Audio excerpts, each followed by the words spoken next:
Hello, welcome back to my channel. Today I'm going to be reacting to the Friends of Distinction, Grazing in the Grass, and this was on the Ed Sullivan Show. I have never heard of this band or this song, but I have heard of the Ed Sullivan Show. And I've definitely listened to I've reacted to other Ed Sullivan Show clips. So let's see. And I don't know the year. Do I know the year? It's not written there. So I'm going to guess the year from watching. So that will be fun too.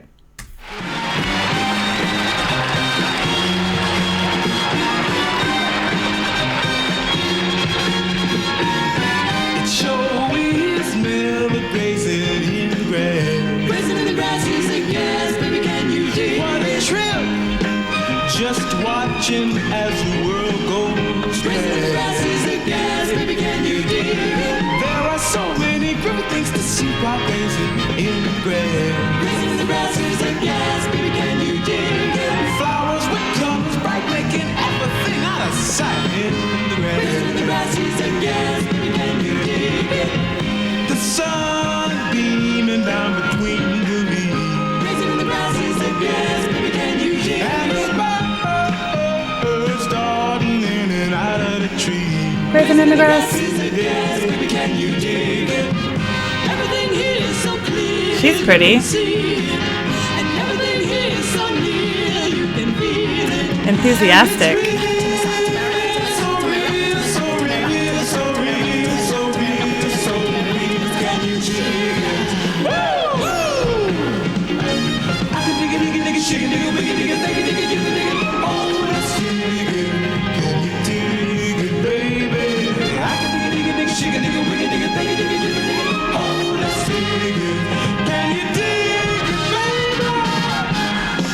Oh, a dance break. Nice.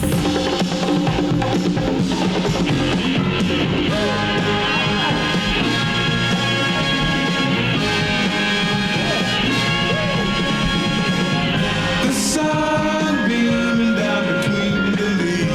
Grazing in the grass is a gas, baby, can you dig? And the birds starting in and out of the tree. Grazing in the grass.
Okay, let me try that.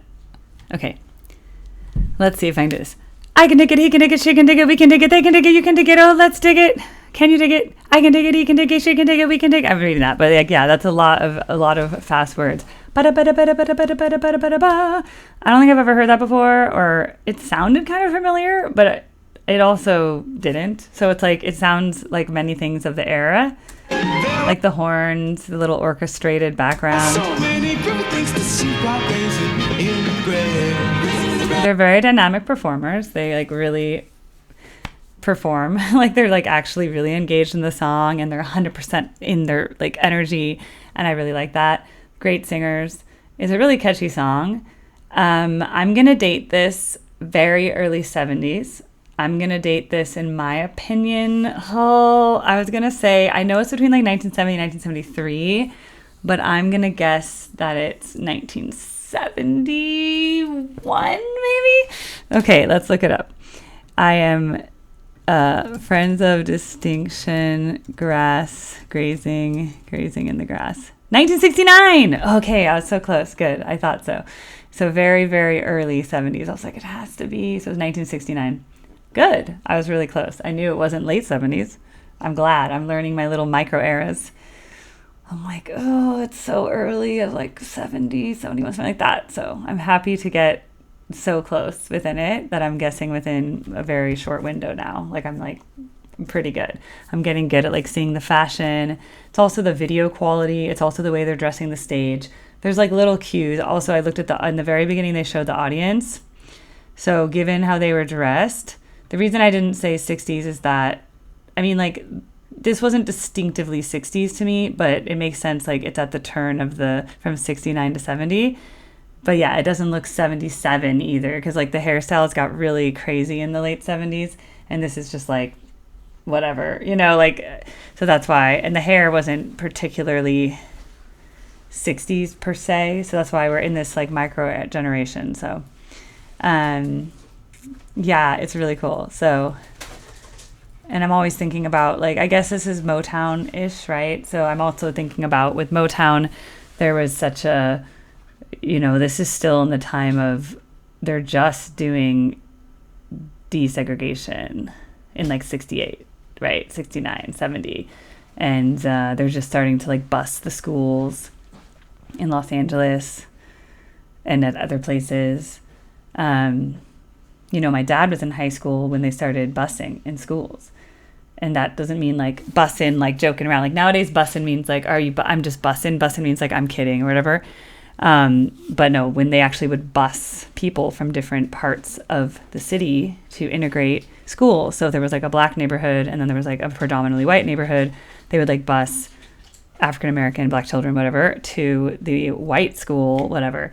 And my dad remembers when that started, because it like changed the school like tremendously towards the end of his high school years. So it's just very interesting because Motown, because remember when we watched the Mickey Mouse Club from like the 1950s and it was completely white. Like it was like it was like Annette Funicello being Italian was the most ethnic person on that show. You know what I mean? Like, oh my God, she's Italian. Oh, that's crazy. Is she even white? We don't know.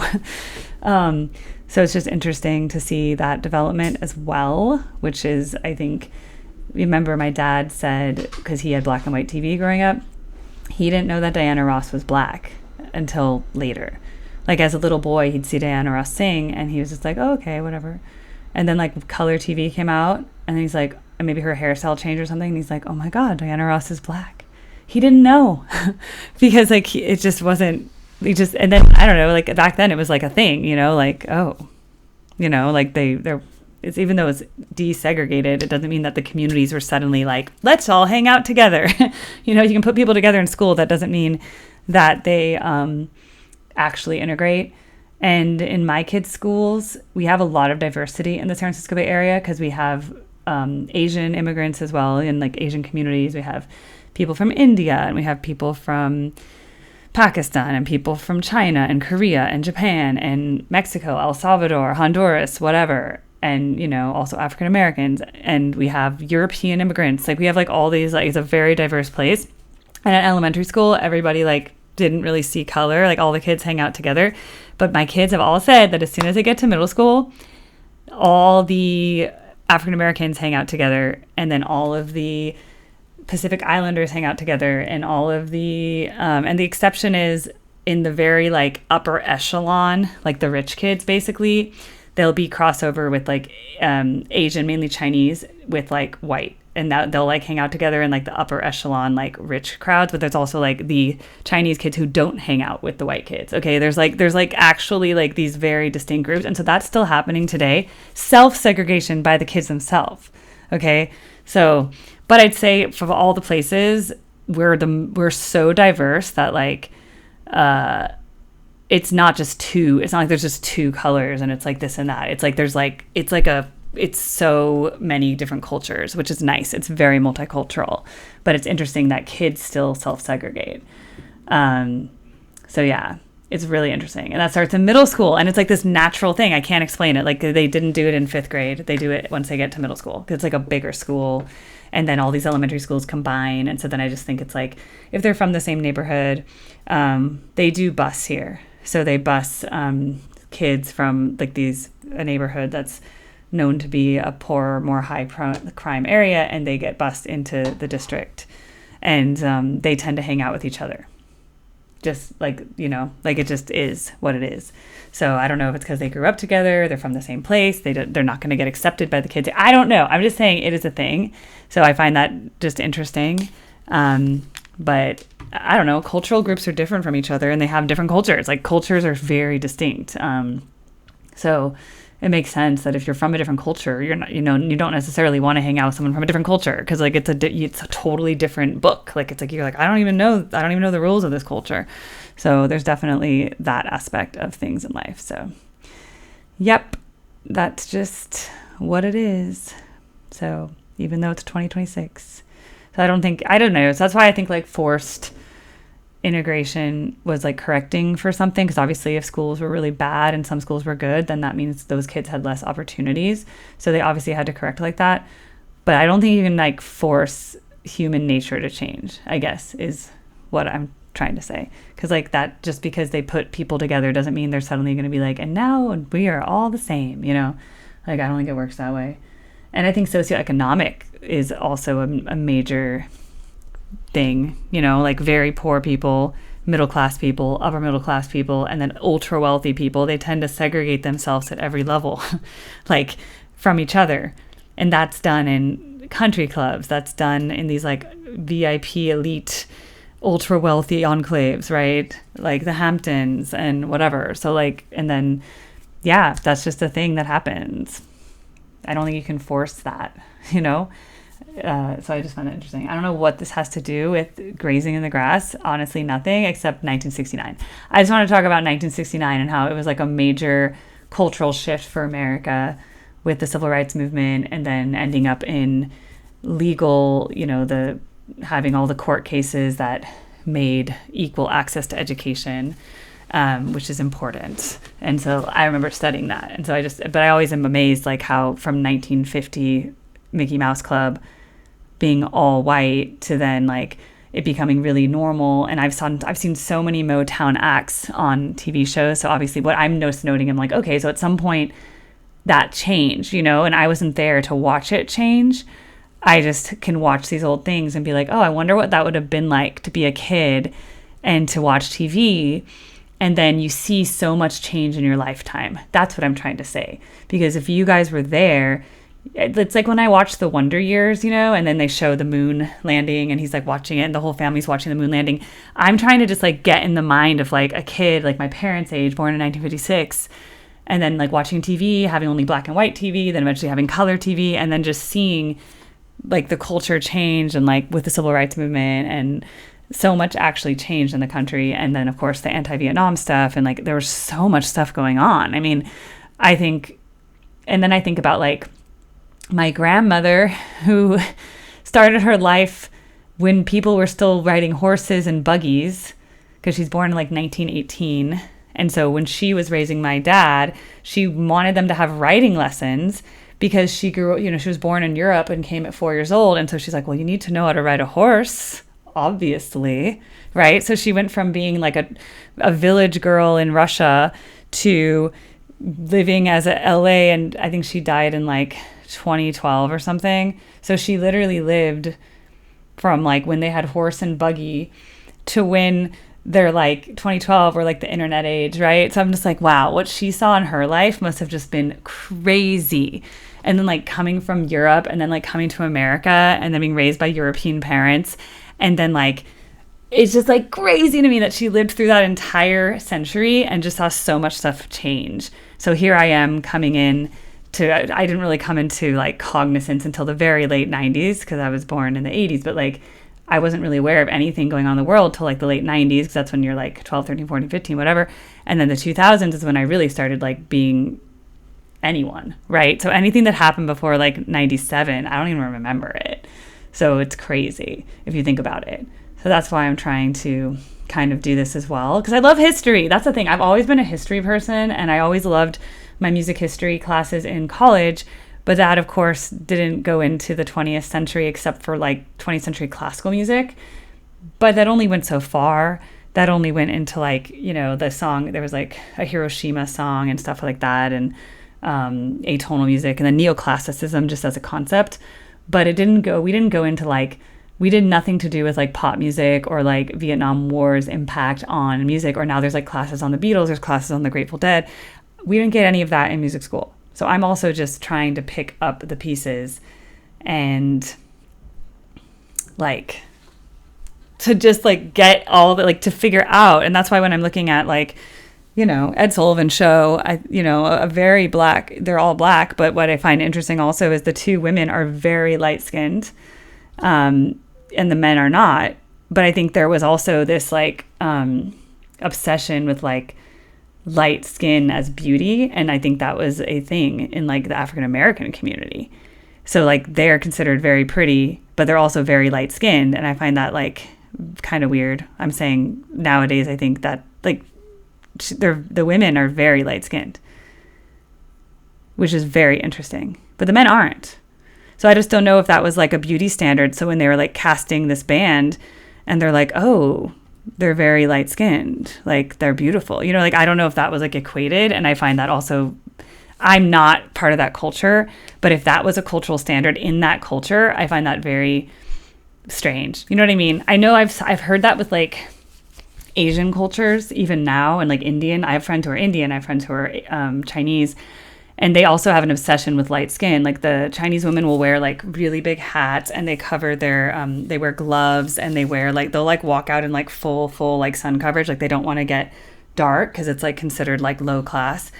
And in India, they're like obsessed also with skin color. It's like they're more racist, like it's more racist than white people. You know what I'm saying? Like it's very interesting. So, and it's against themselves. I'm like, it's like such a weird, and I'm not part of it, but I'm always like, that's so interesting. But I do find it just interesting that like it's very like different. So, but they're still considered black. They almost look white, the women, like honestly. But it's like a very interesting thing. It's like, oh, this is a black Motown group. You know, there's like distinctions.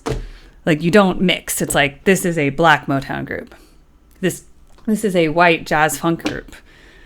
Right? So I'm like, that's so weird. Because nowadays you wouldn't even think of that. You know, I wouldn't even like think, like I'd be like, if we're casting a band, it doesn't matter who you are, you know, like what you are. So it's just a very interesting observation. So again, I think they are really, really good. I love the fast singing.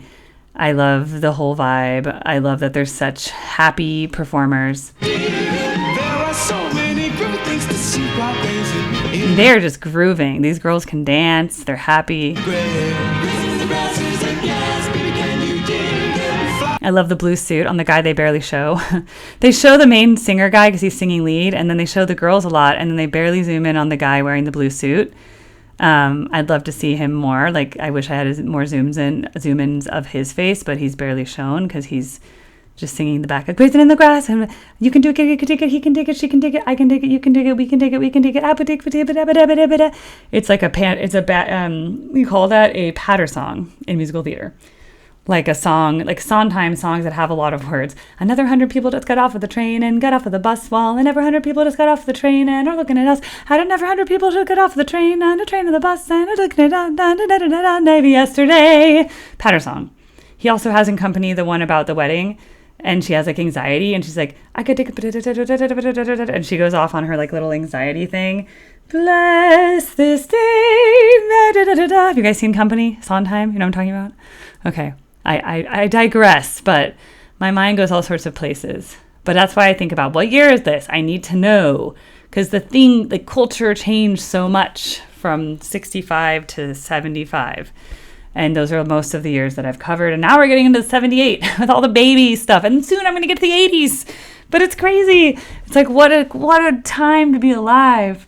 So, yeah. So it's interesting. Yeah, and apparently someone says Friends of Distinction wasn't even considered Motown. Let me see what they were considered. Let's see what AI or Wikipedia has to say. Friends of Distinction are an American vocal group. But what are they? They're just an American vocal group. Sunshine Pop. They call it R&B, pop soul, sunshine pop, psychedelic soul. Okay, psychedelic soul was, believe it or not, I have a psychedelic soul playlist. Let's find it under playlists. Let's see. Is it the soul, funk soul, psychedelic soul? Yes, I do. I have this, and this is what's on it. I never kept this up with like new reactions, but Johnny Guitar Watson, A Real Mother for Ya, Earth, Wind and Fire, Sun Goddess, James Brown, Mother Popcorn, and Get Ready, Rare Earth. So that's the funk pop soul. So I guess that's what it is, and not Motown. There's some crossover, there's some things that sound very similar, but yeah, definitely got to have those horns. That's a distinction of all those groups. They have a lot of horns. But it's fun. This was just like a fun 1969. So yeah. All right. Groovy. Groovy, man. I can dig it. You can dig it. We can dig it. You can dig it. I'm going to start saying that. Can you dig it? Can you dig it? Can you dig it? Got to work on that. Can you dig it? I can dig it. You can dig it. We can dig it. She can dig it. You can dig it. I can dig it. We can dig it. Sometimes my stuff gets really long for no reason. But yes, that was maybe, hopefully, the most interesting discussion in a reaction on YouTube of Grazing in the Grass from the Ed Sullivan Show. We went way far out of just discussing the song. But that's what we like to do here on Erica Reacts, because I really care about like what you guys think and what you guys can tell me about being there. I could read it in a history book, but it's more interesting to hear like your real stories. So thanks for listening to me ramble about things that I think about. Bye.